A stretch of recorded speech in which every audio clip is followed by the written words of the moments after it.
자, 나팔을 내 입에 댈지어다. 자, 나팔을 내 입에 댈지어다. 이 말은 이스라엘에 대한 심판의 경고입니다. 나팔은 몇 가지 용도로 사용되죠. 악기로 사용될 때가 있고, 또 나팔을 어떻게 부느냐에 따라서 이스라엘 백성들은 다 성전, 성막 앞으로 모여라, 이런 회집의 명령이기도 하고, 이게 이제 전쟁을 할 때는 전쟁을 위한 모집, 또 공격, 이런 신호가 되는 거죠. 자, 여기서는 공격을 말하죠. 하나님께서 적을 통해서, 아수르라는 나라를 통해서 북이스라엘을 심판하겠다, 그런 의미죠. 뒤에 나오죠. 원수가 독수리처럼 여호와의 집에 덮치리니, 적이 독수리처럼 용맹스럽게 이스라엘을 공격할 것이다. 여기서 원수는 누구겠습니까? 아수르를 말하겠죠. 여호와의 집은 뭐 성전이 아니고 북이스라엘 전체를 말한다고 보면 되겠습니다. 자, 북이스라엘 왜 심판을 받습니까? 1절 마지막에 그들이 내 언약을 어기며, 하나님과의 언약 백성의 관계를 깬 거죠. 어떻게 깼습니까? 내 율법을 범함으로, 말씀을 순종하지 않으므로 언약 관계가 깨어지는 거죠. 그래서 하나님이 더 이상 이스라엘을 지켜주거나 복을 의무가 없어지는 거죠. 이스라엘의 언약을 깼기 때문에. 그래서 이제 전쟁을 통해서 너희들을 심판하겠다라는 의미입니다. 2절 그들이 장사되게 부르짖기를 나의 하나님이여 우리 이스라엘이 주를 아나이다 하리라. 전쟁이 시작되고 이제 심판이 시작되고 이제 나라가 어수선해지니까 이스라엘 백성들이 뭐라고 합니까? 하나님을 찾는 거예요. 그리고 하나님께 말하죠. 하나님, 나의 하나님이여 우리는 당신을 압니다. 자, 이게 무슨 말입니까? 나의 하나님. 하나님은 우리 하나님이고 우리는 하나님의 백성 아닙니까? 우리 서로 잘 알지 않습니까? 이렇게 그때 와서 말해봤자 이미 늦었다. 이제 소용없다. 말로만 뭐 하나님, 나의 하나님이라고 해봤자 소용없고, 우리가 뭐 잘한다? 그것도 다 거짓말이고. 잘 알면 언약 관계를 깨면 안 되겠죠. 자, 3절 이스라엘이 이미 선을 버렸으니 원수가 그를 따를 것이라. 부르짖어도 소용이 없죠. 왜 그렇습니까? 그들은 이미 선을 다 버렸습니다. 말만 하나님, 나의 하나님 하지 이미 삶은 율법을 범하고 말씀에 순종하지 않고 살고 있는 거죠. 여기서 선이란 거는 뭐 우리가 말하는 꼭 착한 행실만 말하는 게 아니고 율법을 순종하는 걸 말하죠. 말씀에 순종하는 삶. 그게 선입니다. 선이 어디 있습니까? 말씀에 순종하는 게 선이죠. 선이신 하나님의 말씀에 순종하는 게 선입니다. 이스라엘은 말로만 하나님 안다고 하고 순종하지 않았던 거죠. 그래서 원수가 그를 따를 것이라. 이 말은 심판이 곧 임할 것이다. 아수르가 곧 공격할 것이다. 4절 그들이 왕들을 세웠으나 내게서 난 것이 아니며 그들이 지도자들을 세웠으나 내가 모르는 바이며 그들이 또 그 금으로 자기를 위하여 우상을 만들었나니 결국은 파괴되고 말리라.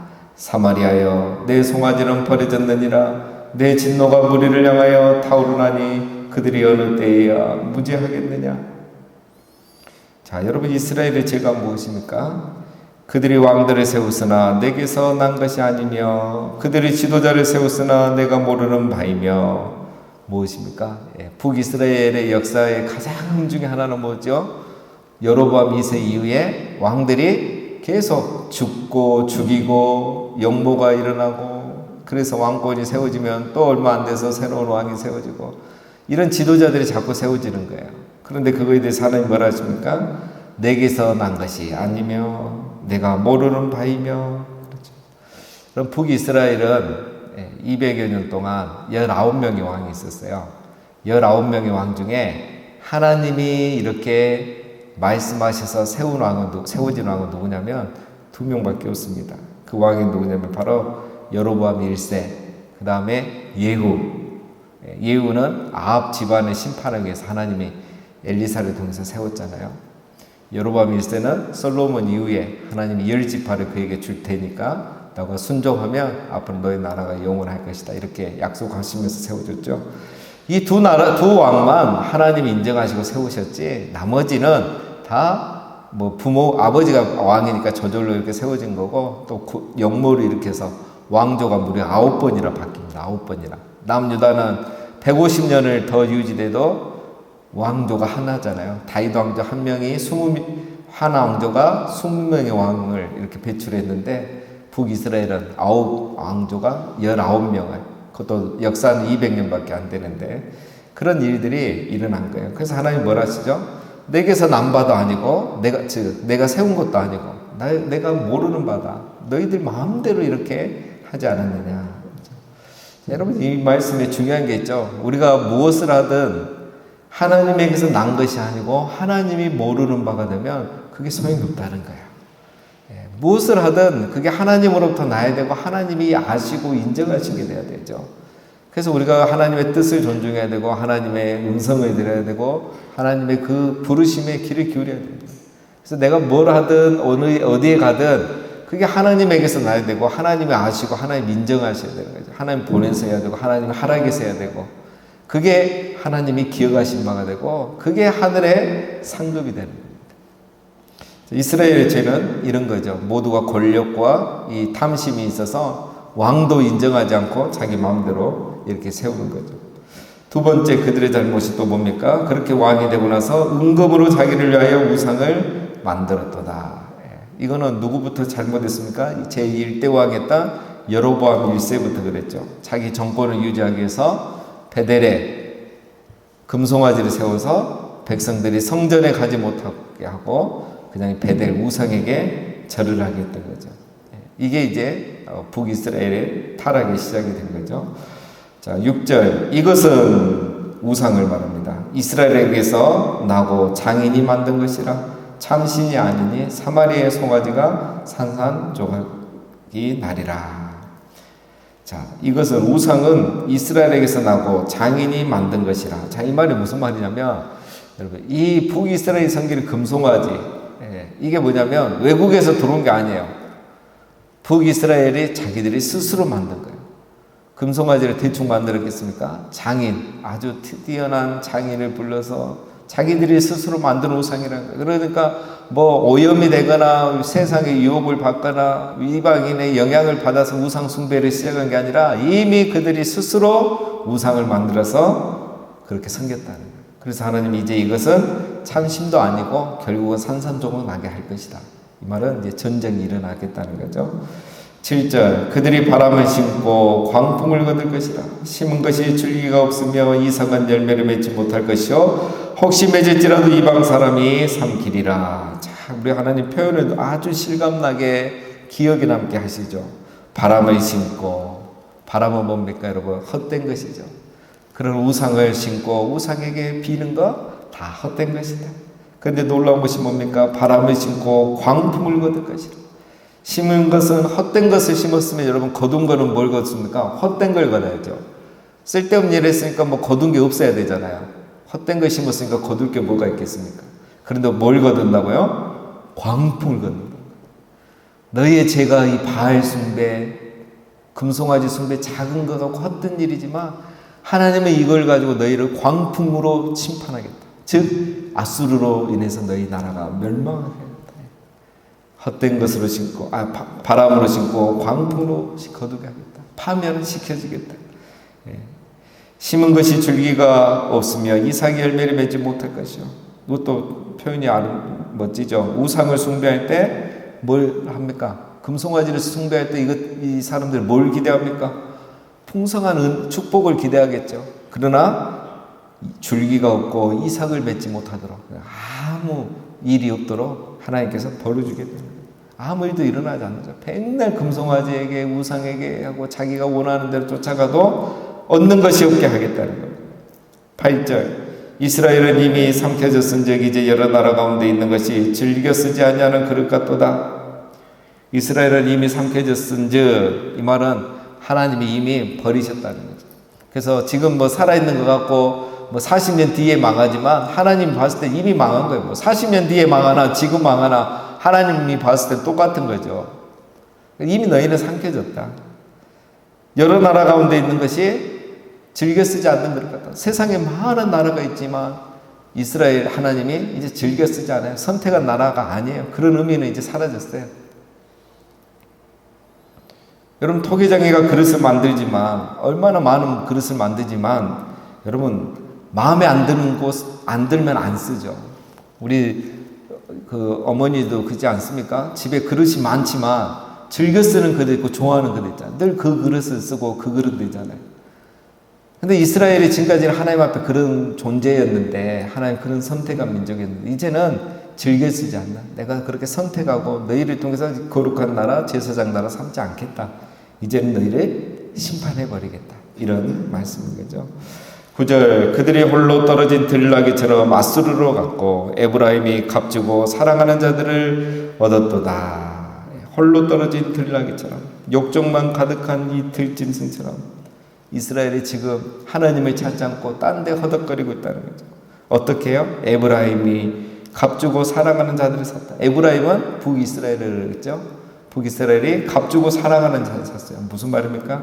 사랑하는 아수르를 얻은 거예요. 어떻게 해요? 값주고 돈 주고 조금 갖다 바치고 아수르를 의지하는 거예요. 그러다가 아수르에게 멸망하는 거죠. 10절, 그들이 여러 나라에게 값을 주었을지라도 이제 내가 그들을 모르니 그들은 지도자의 임금이 지워준 짐으로 말미암아 쇠하기 시작하리라. 그들이 여러 나라에 값을 주었을지라도, 이게 뭐죠? 여러분, 북이스라엘은 하나님이 아니라 강대국들을 의지했죠. 그래서 아수르를 의지하기도 하고 다메섹을 의지하기도 하고 애굽을 의지하기도 하고. 그러나 하나님은 어떻게 하신다? 오히려 너희가 의지했던 그 나라들에 의해서 공격받고 멸망하게 하시겠다라는 거죠. 그리고 임금들이 지은 짐으로 말미암아 쇠하기 시작하리라. 여러분, 이 친 아수르 정책, 친 다메섹 정책, 이런 거 할 때는 어떻게 합니까? 그냥 하는 게 어디 있습니까? 다 갖다 조공 바치잖아요. 조공 바치면 그건 어디서 나옵니까? 국민에게 지어진 세금이죠. 세금이 계속 늘어나는 거죠. 지도자들이 지어진 짐이 늘어나는 거예요. 그러니까 경제는 더 어려워지고 국민들은 더 불만이 많아지고, 그러니까 나라는 하나가 되지 않고 둘로 나눠지고 여론도 나눠지고, 그러면서 점점 쇠약해지고 결국은 그렇게 다 망하게 하겠다라는 거죠. 11절, 에브라임은 죄를 위하여 제단을 많이 만들더니 그 제단이 그에게 범죄하게 하는 것이 되었도다. 북이스라엘은 늘 뭐라 했습니까? 우상 숭배하는 제단을 많이 만들었죠. 금송아지 제단도 만들고 바알 제단도 만들고 단과 베델에 금송아지 만들고, 이것이 오히려 너희로 하여금 잘되게 한 게 아니라 그것 때문에 너희가 망한 것이다, 이 말입니다. 12절, 내가 그를 위하여 내 율법을 만가지로 기록하였으나 그들은 이상한 것으로 여기도다. 여기 우리 하나님의 마음이 나오죠. 하나님이 이스라엘이 잘되도록 만가지 율법을 줬다는 거예요. 이거는 뭐 만가지가 아니고 정말 이렇게 하나님이 말씀을 주시고 구체적으로 주시고, 시내산에서 음성으로도 들려주시고 돌판에도 기록해 주시고 수많은 선지자를 보내서 수만 번 만가지로 말씀을 하셨는데 이스라엘이 어떻게 반응했습니까? 이상한 것으로 여기더라. 율법을 무시한 거예요. 말씀을 무시한 거예요. 요즘 시대에 누가 그렇게 사냐고. 내가 하나님 섬기고 안식일에 성전에 가고 예배 드리면 되지. 내가 바알 숭배하는 데서 하나님 숭배하는 것도 아니고, 내가 교회 안 가는 것도 아니고, 뭐 요즘 저렇게 목사님 설교대로 살아가면 어떻게 사냐. 그냥 이상한 게 여기는 거예요. 자기를 합리화하는 거예요. 요즘은 이렇게 살 수 없다고. 저렇게 어떻게 살아가냐고. 그다음에 우리가 죄 짓는 것도 아니고. 말씀이 절대적인 기준이 되지 않아요. 말씀이 오히려 이상하게 여겨요. 정말 이걸 하나님의 말씀, 이 말이 내가 너에게 이른 말이 영이요 생명이라. 말씀이 영이고 생명인데, 그럼 말씀을 안 먹고 어떻게 우리가 살겠습니까? 사람이 떡으로만 살 것이 아니라 하나님 입에서 나오는 모든 말씀으로 살 것이니라. 말씀이 살리는 거예요. 말씀을 먹어야 사는 건데 말씀을 안 먹고도 산단 말이에요. 이게 기적이에요. 하나님이 만 가지로 말씀하셨는데 우리는 다 이상하게 여기고 말씀 없이도 잘 살아가는 거예요. 그게 바로 북이스라엘입니다. 어느 시대나 그랬고 하나님의 마음이 이렇게 나타나는 거죠. 13절, 그들이 내게 고기를 제물로 드리고 먹을지라도 여호와는 그것을 기뻐하지 아니하고 이제 그들의 죄악을 기억하여 그 죄를 벌하리니 그들은 애국으로 다시 가리라. 제사를 드려도 하나님 받지 않고 그들의 죄를 기억하겠다는 거죠. 이제는 소용이 없죠. 뭐 제사 예배가 무슨 의미입니까? 형식적인 건데 수단이 돼버렸는데, 그런 예배 제사는 하나님 받으실 이유가 없죠. 그리고 이제 상황은 안 좋아지죠. 계속 이제 아수르가 점점 강해지고 남하 정책을 펴고 내려오니까 사이가 이제 불안한 거죠. 그래서 이 사람들은 어떻게 합니까? 하나님께로 돌아가야 되는데 어디로 간다고요? 다시 애굽으로 간다. 애굽은 어떤 걸 상징합니까? 죄의 종을 말하죠. 노예의 삶을 말하죠. 종살이를 말하죠. 다시 죄로도 여전히 죄의 종이 되고 또 애굽을 의지하고 옛날 모습으로 다시 돌아간다 이거예요. 마지막 14절 이스라엘은 자기를 지으신 이를 잊어버리고 왕궁들을 세웠으며 유다는 견고한 성읍을 많이 쌓았으나 내가 그 성읍들에 불을 보내어 그 성들을 삼키게 하리라. 이스라엘이나 남유다나 하나님을 잊어버리죠. 그래서 이 북이스라엘은 왕궁을 세우고 남유다는 견고한 성읍들을 많이 쌓은 거예요. 이게 무슨 말이냐면 여러분 옛날에 다성을 쌓잖아요. 이 적으로부터 이 나라를 지키는 거죠. 왕은 자기를 지키기 위해서 또 왕궁을 쌓고 이게 다 뭘 말하냐면 하나님을 의지하지 않고 자꾸 이제 안전한 이런 정치 외교 국방 이것만 신경 쓴다는 거예요. 여러분 다윗은 어떤 사람이라고 어제 말씀드렸습니까? 다윗은 말을 1700마리를 얻었어도 1600마리 말에 발에 뒷굽 힘줄을 끊어버린 사람이잖아요. 그 발에 힘줄을 끊어버리고 내가 여호와만 의지하겠다는 사람이 다윗이에요. 그런데 이스라엘이나 남유다는 그렇게 하지 않았다는 거죠.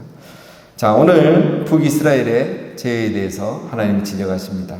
그들은 이미 선을 버렸죠. 이미 하나님의 율법을 이상하게 여기고 만가지로 말씀하시고 기록해 주신 율법까지 그들은 무시하고 순종하지 않았던 것입니다. 그래서 결국 그들은 즐겨 쓰지 아니하는 그릇이 됐고 그것은 이제 차차 버려진 그릇이 되는 거죠. 그렇습니다, 여러분. 우리가 하나님의 말씀 수만 가지로 만 가지로 말씀하시고 기록하신 하나님의 말씀을 경히 여기는 순간 우리는 선을 버리게 되고 하나님을 떠나게 되고 하나님을 경외하지 않게 되는 거죠. 그래서 우리의 중심 안에 하나님이 아니라 내가 중심이 되고 이 세상이 중심이 되는 거죠. 그래서 우리가 하는 모든 말과 행위는 그때부터 하나님에게로부터 오는 것이 아니고 하나님이 모르는 것이 되어 버리는 것입니다. 그러면 그것은 이제 즐겨 쓰지 않냐는 그릇이 되는 그런 삶이 되고 사람이 되는 거죠. 사랑하는 여러분, 우리 모두가 만 가지로 말씀하신 정말 이렇게 말씀해 주신 하나님의 말씀을 정말 사랑하고 주야로 묵상하고 이상히 여긴 게 아니라 이 말씀 없으면 우리가 살 수 없다는 그런 마음으로 말씀을 읽고 묵상하고 순종해서 정말 하나님이 기억하는 사람, 하나님이 알아주는 사람, 그리고 하나님 앞에 즐겨 쓰는 그런 그릇과 같은 우리 모두가 다 되시기를 주님의 이름으로 축원드립니다. 아멘.